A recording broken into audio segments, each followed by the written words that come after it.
Western Australia is sometimes labelled the boom state, but one of its major economic projects has suffered a setback, a plan to build a huge gas hub in the Kimberley.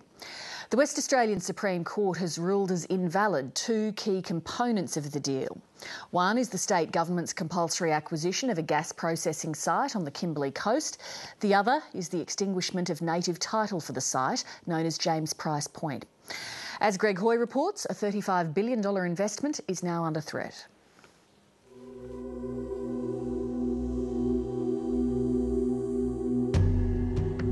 West Australia's Kimberley is a 420,000 square kilometre treasure trove of great natural beauty, much of it national heritage listed, traditional culture and resource riches.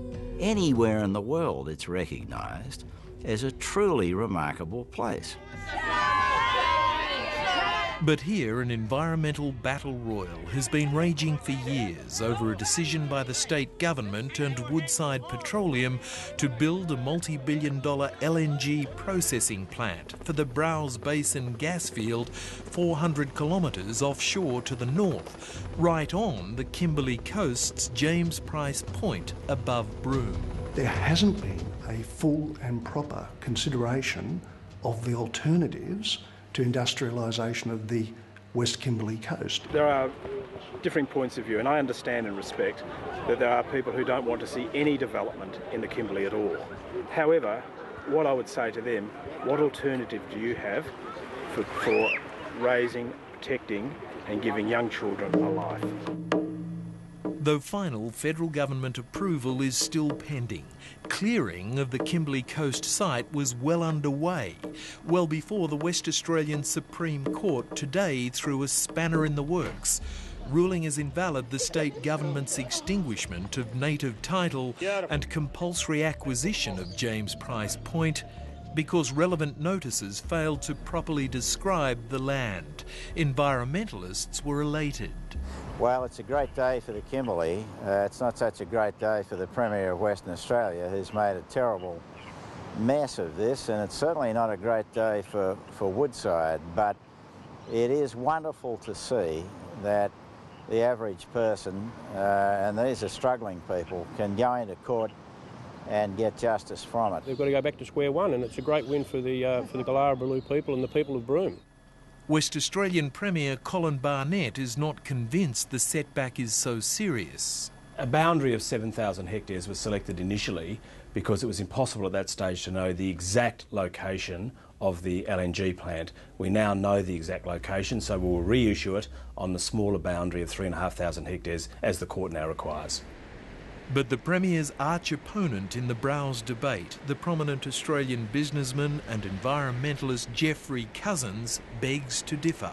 It means a great deal more than just a temporary delay, because the whole issue has to be put back to the Aboriginal people in that area. The Kimberley Land Council has to reconsider and re-vote on this.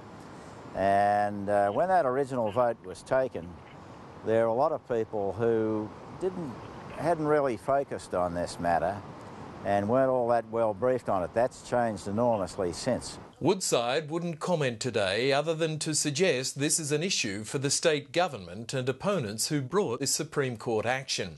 But as Geoffrey Cousins suggests, this is not only a disagreement between environmentalists and the government and company.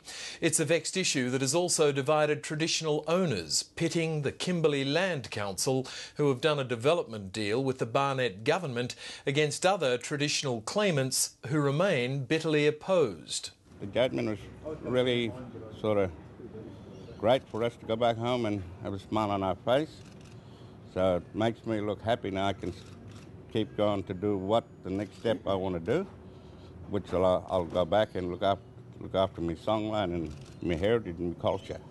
The Kimberley Land Council were unavailable for interview before we went to air, suggesting the legal action that resulted in today's court decision was taken by individuals rather than larger Indigenous groups, and the Premier concurred.